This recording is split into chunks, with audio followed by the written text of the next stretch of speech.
Pero bueno, parto y ya para terminar. Yo creo que termine en menos de media hora, para que nos vayamos antes a hacer cosas. Caracterología de Freud. ¿Ok? Ujú, ya está. Bueno, estas son nada más dos. A ver, yo creo que aquí. Freud explicó que el desarrollo del carácter es el resultado de la frustración o satisfacción de ciertas necesidades instintivas, porque para Freud todo era instinto, todo lo que había era instinto, y específicamente un instinto del sexual. Ajá. Explicó que cada estadio del desarrollo de la persona está determinada por la forma en la que la libido está organizada, y de esta manera Freud propuso tres caracteres. El carácter oral, que es propia de los lactantes y que es mediada por los impulsos para succionar, y se ve en la ingesta de alimentos, en la excitación de la boca, en la excitación de los labios, de tal manera que el niño va a sentir o va a tener cierto placer, va a dominar sus instintos una vez que empiece a succionar del pecho de la mamá. Los individuos que no se hayan visto interrumpidos en la lactancia van a mostrarse optimistas, confiados, van a tender a la pasividad, y cuando comienzan a salirle los dientes, que es cuando usualmente dejan de lactar, recomendablemente, al inicio empiezan a morder, porque tienen este instinto de empezar a usar los dientes para, eh, o sea, los mismos movimientos de lactancia a veces llegan a que se muerda todo lo que esté lactando. Va a tener después un carácter anal, que es derivado de la zona erógena del ano. Se ve en los niños en la limpieza exagerada, en el placer de defecar, y se nota, por ejemplo, en los niños que tienen este carácter, mucho, mucho interés en los excrementos y en el control de sus esfínteres. La persona con carácter anal va a tener dificultad para separarse de cualquier posesión, se ven avariciosos, en ellos predomina para Freud el sadismo, y en general son hostiles, crueles, conservadores, celosos. Ajá. Y finalmente vamos a tener para Freud un carácter genital, que va a buscar la capacidad de experimentar sentimientos afectuosos y cordiales, y el carácter genital se caracteriza por, en los niños, el complejo de Edipo, y en las niñas el complejo de Electra, de cuya resolución depende que hayan sido, eh, pues, mediados por los padres para conseguir sus placeres. Ujú. El carácter de cuya... No, ¿qué más? En el caso de estas personas, pues llegan a tener, si se llega a desarrollar patológicamente, impulsos sexuales muy descontrolados. Entonces, eso es para Freud. Y aquí más o menos tengo una tabla que es bastante útil. A mí me gustó mucho esta tablita porque explica la etapa psicosexual oral, anal y genital, pero también una fálica y una de latencia. Y ustedes se preguntarán, bueno, ¿y estas no nos las vas a contar? Pues en realidad no, porque no es propia del temario. Para Freud existe nada más la oral, la anal y la genital.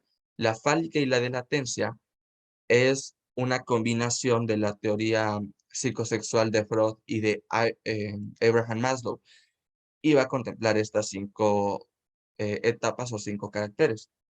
Ajá. Abraham Maslow, pues yo creo que ya todos lo conocen, es el de la pirámide, está bonita. Y bueno, la descripción también está, es básicamente lo que les dije, por si quieren tomarle el screenshot, guardarla, lo que quieran. Pues bueno, los mecanismos de defensa. Sí, ok. Los mecanismos de defensa, para hablar de ellos, antes de eso quiero hablar de las funciones del yo, que es una etapa de la psique que ya habíamos visto, una parte de la psique, mejor dicho, y el yo, el ego, se va a encargar de controlar y regular los impulsos instintivos a través de la adquisición del lenguaje, del lenguaje, del pensamiento lógico, del pensamiento abstracto y de los estados afectivos. Se encarga también del juicio, que, bueno, todos sabemos que el juicio es la capacidad de anticipar las consecuencias de las acciones propias y de esta forma prevenir la descarga de impulsos, es la que nos va a mediar realmente el carácter de conciencia. Eh, También se encarga de la relación con la realidad, que es dividido en el sentido, no, relación con la realidad. A ver, no todo lo que pase en nuestra psique es real y a veces pasamos desapercibido lo que sí es, los estímulos que sí vienen del mundo exterior. La relación con la realidad es cómo nuestro mundo interior conecta con el mundo exterior y cómo lo va a estar mediando. Las relaciones objetales es la capacidad de satisfacer las necesidades de integrar tanto los aspectos positivos como los negativos en los momentos oportunos, ser congruente. Es por eso que el yo se encarga quizá de no reírse en un funeral o de no hacer chistes inapropiados frente a ciertas personas. Ajá, de todo esto se encarga el yo. La síntesis es la integración de los elementos en una sola unidad a través de la organización, la coordinación, la generalización o la simplificación de ideas. La síntesis va a integrar todas las ideas que tenemos para proyectarlas en una sola dirección. Vamos a tener funciones primarias autónomas, que son las que están presentes desde el nacimiento, como el lenguaje, la inteligencia, la intuición, el pensamiento, la comprensión, etcétera, y funciones secundarias autónomas, que son las que emergen después y que van a surgir como forma de defensa ante los impulsos, y las funciones defensivas, que es cuando el yo de una persona no puede mediar el ello y el super yo. Ajá. La función defensiva en realidad ocurre por eso, por un desequilibrio, porque el yo no es lo suficientemente capaz de mediar a tu cavernícola con tu Superman. Ese es, esas son las funciones defensivas. Son el resultado de un conflicto intrapsíquico y surgen ante la angustia. Es necesaria la aparición de las defensas psicológicas para seguir regulando el medio, la homeostasis psicológica del individuo. Y ante esto van a surgir las defensas o los mecanismos de defensa que van a tener varias funciones, como manejar los instintos, los impulsos, los afectos.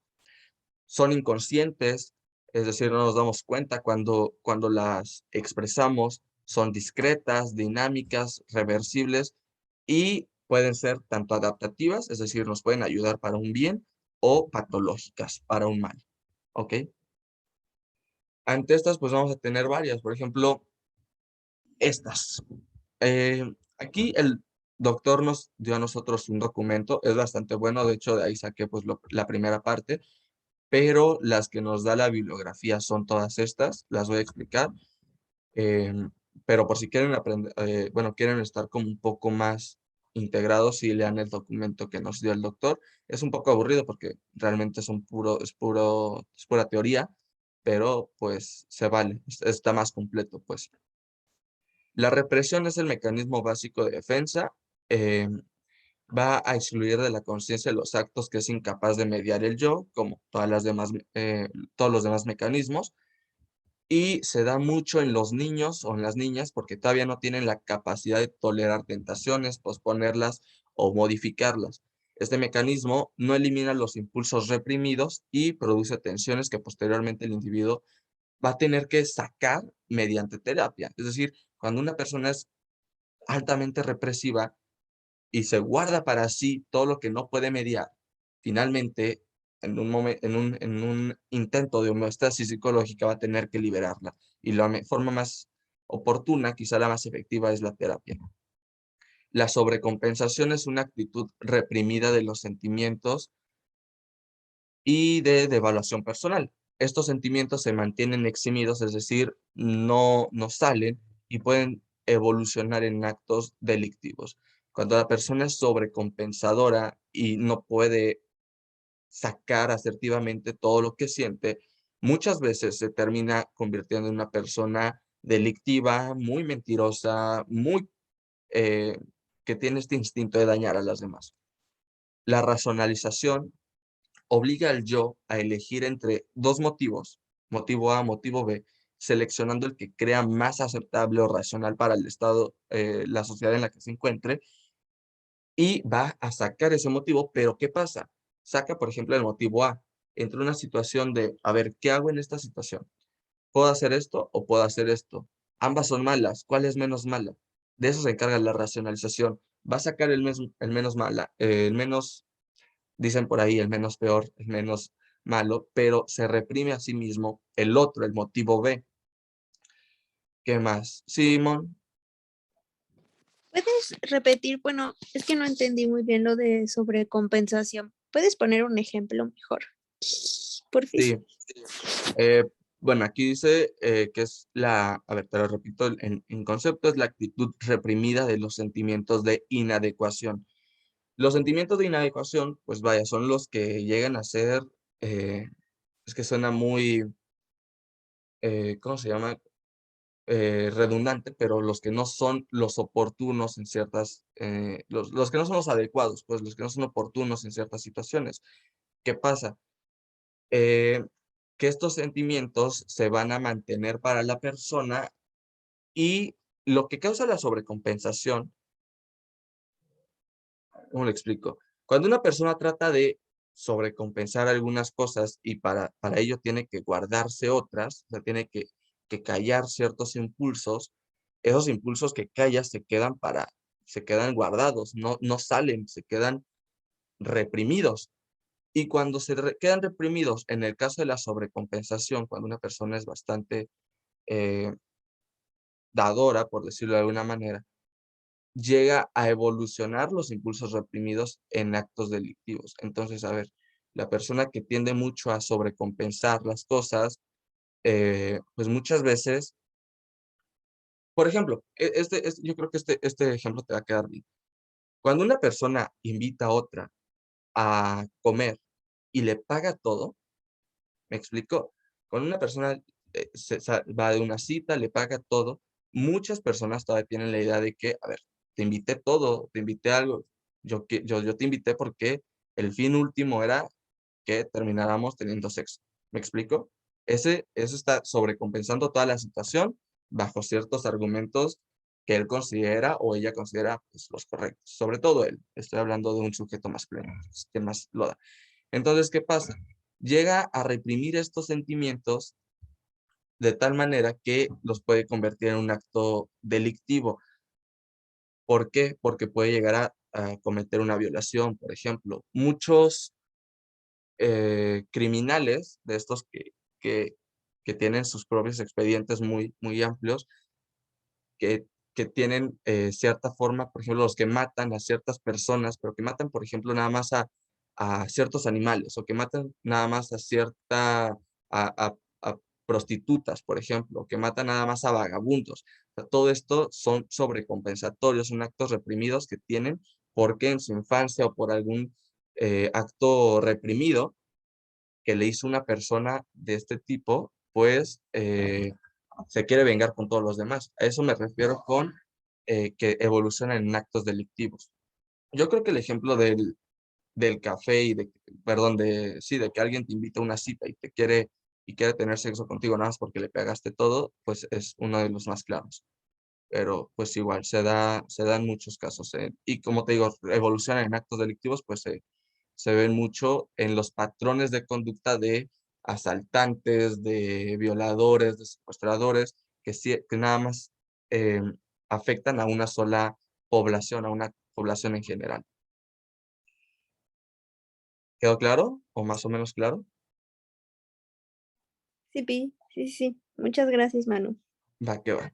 La identificación es copiar e imitar actitudes, conductas y metas de otras personas y que puede ser o no ser saludable si se identifica con una persona de moral cuestionable. ¿Qué quiere decir esto? A ver, yo me crié con una familia que robaba bancos y que yo estoy normalizado a eso. La persona con identificación va a tener la tendencia, esto es un ejemplo muy burdo, pero sirven, a ver, va a tener la tendencia o va a creer que robar bancos es un acto hasta cierta edad, pues normal, lo va a ver bien. Una familia que se pelea, que tiene mucha violencia intrafamiliar, pues lo ve normal. ¿Y qué pasa? Muchas veces al crecer lo vuelve a o sea, lo vuelve a aplicar. Y la persona que crece en una familia con mucha violencia intrafamiliar, pues va a tener una familia con violencia intrafamiliar. Esto es la identificación, acumular los datos de tu entorno, sean buenos o malos, o sea, tú no sabes porque realmente tú no tienes una conciencia formada para entonces, y los vas a expulsar de la misma manera cuando tengas la oportunidad. La sustitución, o a veces también llamada desplazamiento, mueve una actitud de una persona hacia otra. Sustituyen a un impulso agresivo por otro. Y es común en agresores, violadores, personas muy enojadas. Más que la sustitución, para que quede claro, es echarle la culpa a las demás personas o tratar de culpabilizar a las demás personas con el fin de defenderse uno mismo. Entonces, a ver, yo no te robé, tú dejaste muy a la vista tu bolso y yo lo agarré. O yo no te violé, tú vestías ropa muy provocativa y yo aproveché, ¿saben? Ese tipo de actitudes son las que llegan a ser delictivas en personas con sustitución o desplazamiento. La proyección consiste en adjudicar a otra persona la hostilidad propia. Nuestro yo es cuando nuestro yo va a negar sus impulsos agresivos, que está muy relacionada con la sustitución, pero se ve más común, es un acto más común esto de la proyección hacia otras personas. Se ve también en este complejo del farsante, creo que no es complejo, es el síndrome o algo así del farsante, que una persona pues no se siente realmente cómoda con lo que ha logrado y cree que ha sido pues cosas del azar, cosas del destino, etcétera, cuando realmente pues lo llegan o sea, son cosas producto de su esfuerzo en muchas ocasiones, en otras pues no es necesario ni siquiera llamarle tal cual síndrome del farsante. La conducta provocativa consiste en expresar hostilidad contra una persona, haciéndola atacar y que así la agresión parezca en defensa legítima. Este es muy común. A ver, yo no quiero pelear, pero te estoy insultando a ti tanto para que tú me sueltes el primer golpe y así yo pueda defenderme. Pero yo te estoy provocando a ello, yo te estoy provocando a que tú saltes la primera indirecta, que tú saltes el primer golpe, que tú sueltes el primer, no sé, el primer insulto y así yo poder tener una excusa para poder defenderme. Esto es la conducta provocativa. La reversión de sentimientos es autoatacarse en forma de autocrítica o autorreproches. Se ven las personas que se golpean o que golpean a una sola pared, un árbol, ¿saben? Que se mutilan o que se cortan a sí mismas. Todas estas actitudes son propias de la reversión de sentimientos. No pueden expresar ciertas actitudes, ciertas conductas, las reprimen para sí y cómo las liberan dañándose a uno mismo. Esa es la reversión.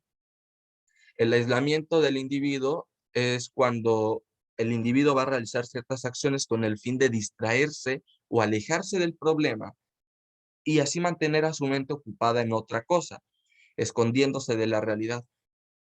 Por ejemplo, a mí me pasa mucho que llego a estar muy presionado por algunos temas, pero tan presionado que digo, los voy a ignorar, yo creo que les pasa a varios, pero bueno, los voy a ignorar un rato.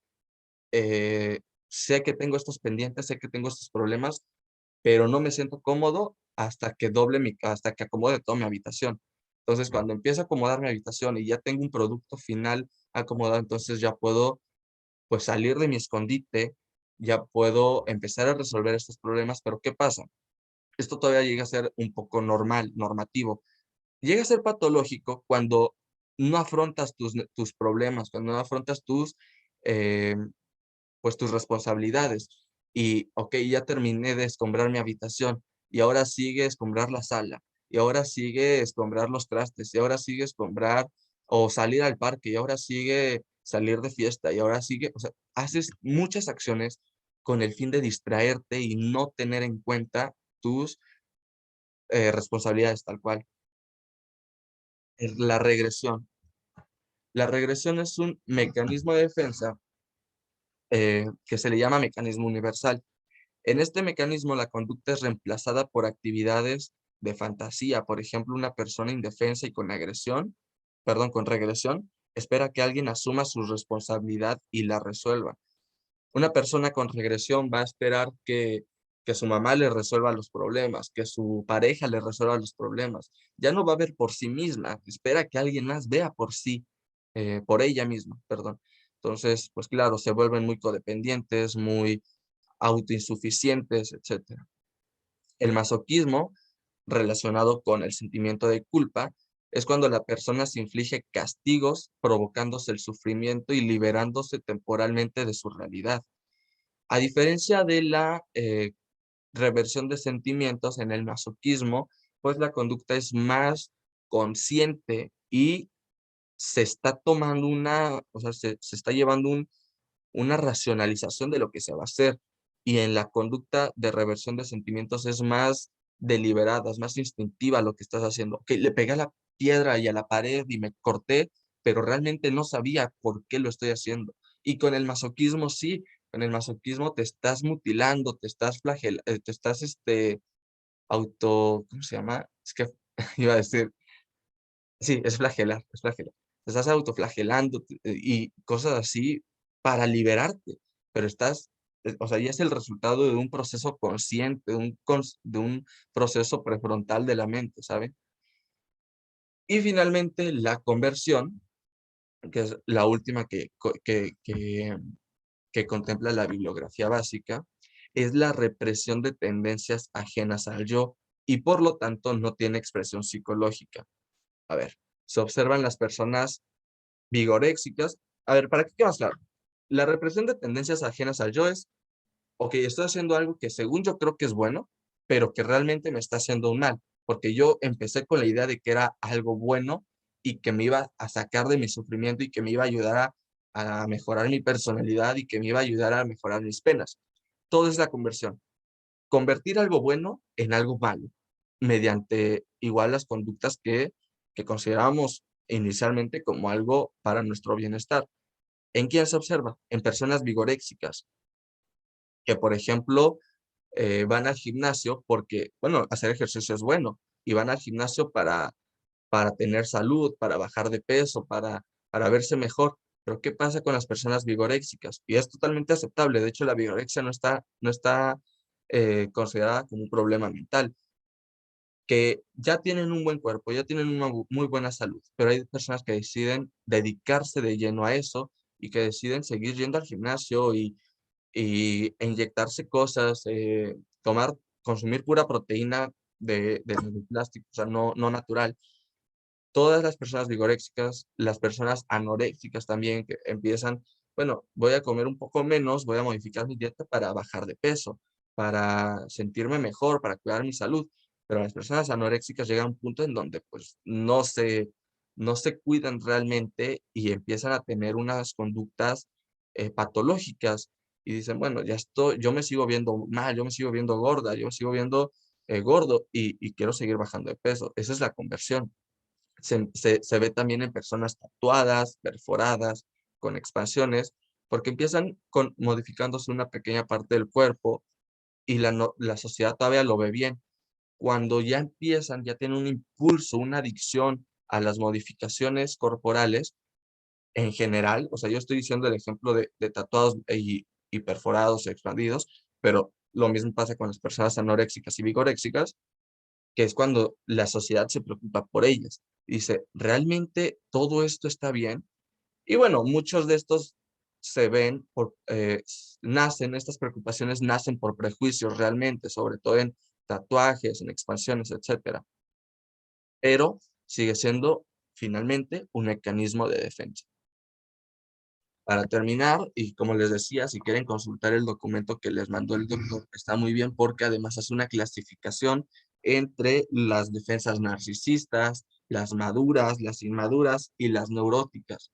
Entonces, pues ahí tienen otros ejemplos que a lo mejor les sirven. Y ya, el último tema, la caracterología de Fromm. Para Eric Fromm, el carácter es la forma fija en que la energía psíquica es canalizada en la vida. toda la energía que tenemos en nuestra mente la vamos a canalizar para el exterior. Fromm reconoce dos adaptaciones, una adaptación dinámica en donde ocurren cambios permanentes y profundos, y una estática en donde el individuo podrá adaptarse a costumbres y hábitos sin que haya cambios en la organización de sus fuerzas psíquicas. Ajá, entonces dinámica y estática. No hay mayor problema en eso. Para Fromm, el carácter es el resultado de la constitución biológica y el ambiente social. ¿Qué quiere decir esto? El vínculo del individuo con el mundo, con las personas y consigo mismo, van a existir gracias al carácter social para los individuos que viven en una misma cultura. Toda mi personalidad se ve influenciada por estos factores. Por mí, por la cultura, por mi mundo, o sea, por mi mundo interno y por mi mundo externo, etcétera. En cuanto al niño, Fromm va a sostener que cuando se o sea, cuando el niño a ver, es que Fromm no está peleado con Freud. Fromm sigue aceptando que hay un proceso oral, uno anal y uno genital, y que se van a expresar en áreas, en distintas áreas, como o sea, cuando una persona es bien lactada, cuando una persona tiene carácter anal o cuando una persona tiene carácter genital, se van a expresar sus características en áreas intelectuales, sociales, culturales, alimenticias, etcétera. Entonces, él dice, ok, como te amamantaron de niño, va a definir casi toda tu vida, porque como te amamantaron de niño, a lo mejor vas a tener muy buena salud alimenticia, vas a tener muy buena resiliencia, etcétera. Y lo mismo con los otros procesos, con el anal y el genital. Em, de esta manera se va a crear de una u otra manera a un individuo sano. Se considera incapacidad de adaptación como la debilidad biológica del humano. Para Fromm no existe algo peor que no saber adaptarse, porque cuando no saben adaptarse, entonces el ser humano no tiene la capacidad de poder asimilar y socializar con las personas. Sostiene que el ser humano es un ser social y no desvinculado y que la asociación le permite trabajar, defenderse, satisfacerse sexualmente, jugar, criar, transmitir, etcétera. O sea, transmitir conocimientos, cultura, todo eso. Y establece que las relaciones del humano son dicotómicas. Esto ya lo conocemos. El ser humano puede amar o puede odiar, puede competir o cooperar, puede construir un sistema igualitario o uno de dominio. O sea, puede hacer lo que él quiera con tal de existir y de vincularse en una sociedad. La sociedad y la adaptación son la clave fundamental para la caracterología de Fromm. Para él existen dos procesos, el de asimilación y el de socialización. Em, en el de asimilación va a distinguir 5 formas de orientarse o de asimilarse y que van a formar en menor o mayor medida un carácter. La forma receptiva o la orientación receptiva es en donde la persona espera que todo lo que necesita o desee venga de una fuerza exterior y no de sus propios esfuerzos. Es decir, la persona con la orientación receptiva no hace nada por sí misma, y está en busca de que alguien la proteja, la cuide. Se ve mucho en lactantes, en niños pequeños, y es normal, pero ya cuando crecen y cuando siguen siendo codependientes, ahí hay un proceso patológico mental. Tiene también un carácter explotador o explotadora, y en este caso la gente sabe que necesita de la fuerza o del engaño para satisfacer sus necesidades. Las personas explotadoras son autoritarias, son suspicaces, envidiosas, celosas, llegan a ser cínicas, por ejemplo.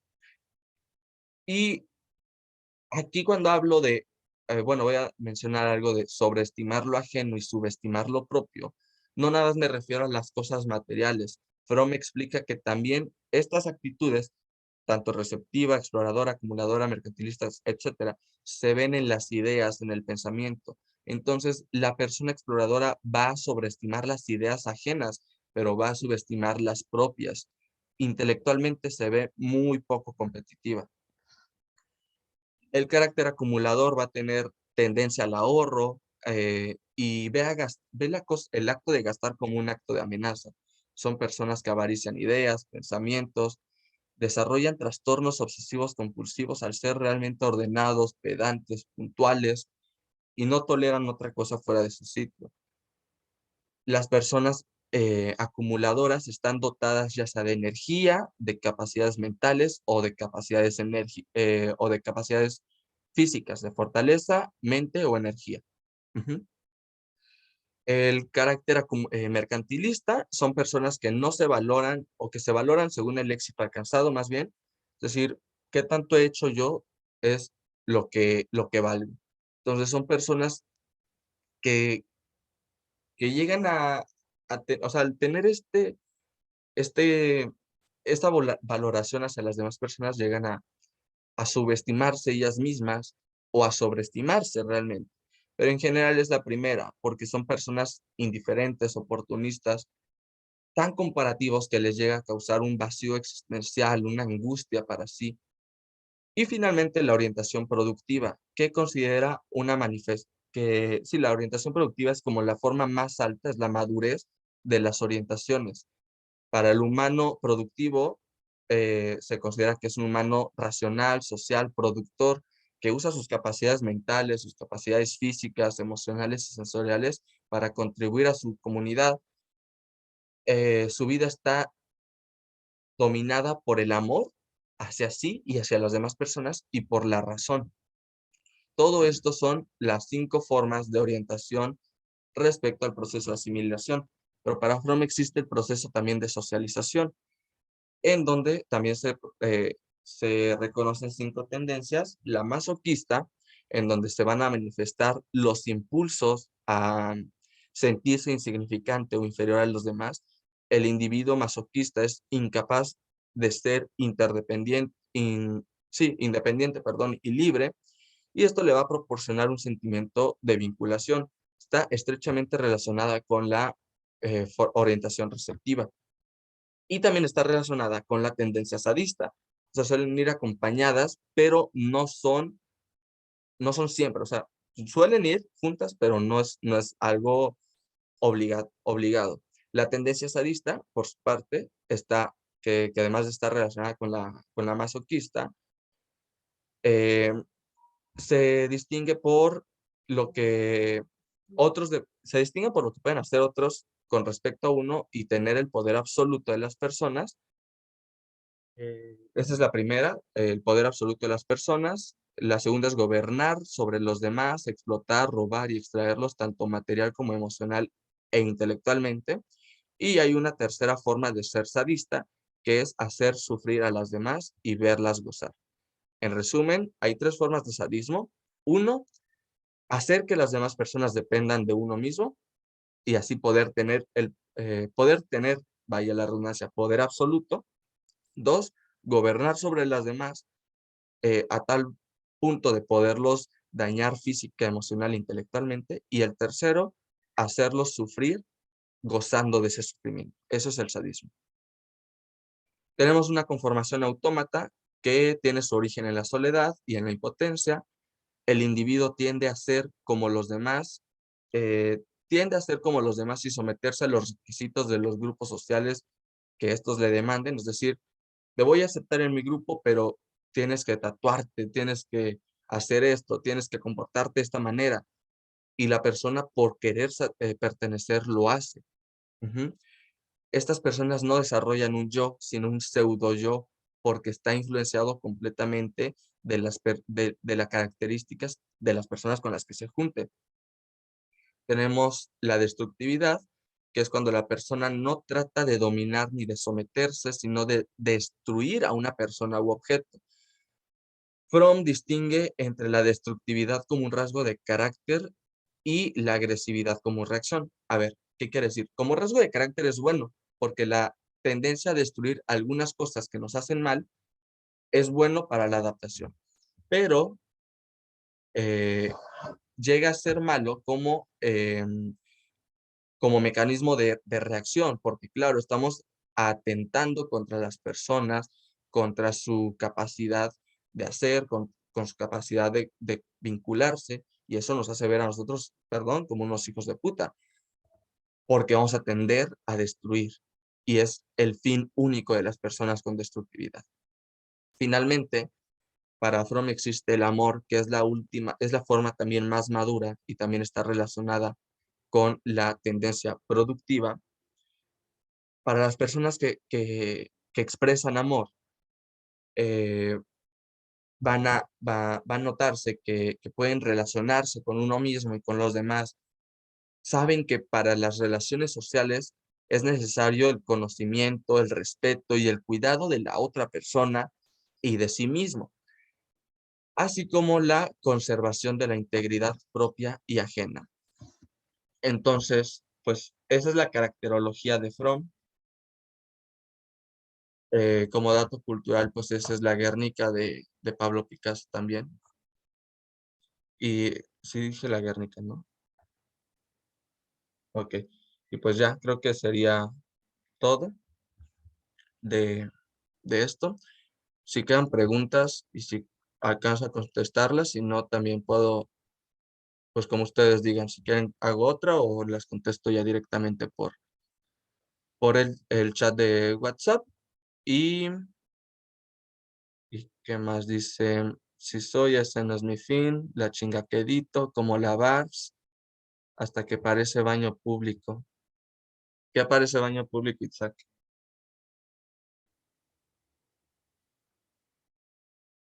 Para Meli. Que se tatúan tanto que ya parece baño público.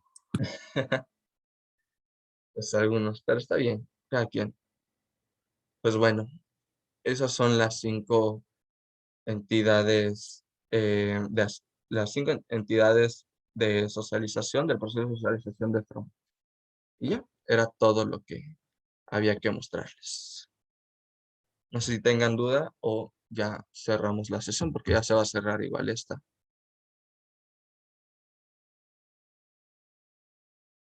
Creo que no, ¿verdad? Bueno, igual ahí subo las ¿Dónde vas presentaciones. a subir tu presentación, mano?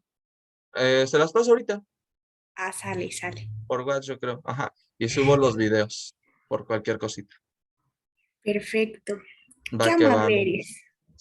Nos Pero vemos. Ahí estén. espérame, no grabaste el chisme de Dallas, ¿verdad? Porque yo llegué tarde. No, no lo grabé. Demonios.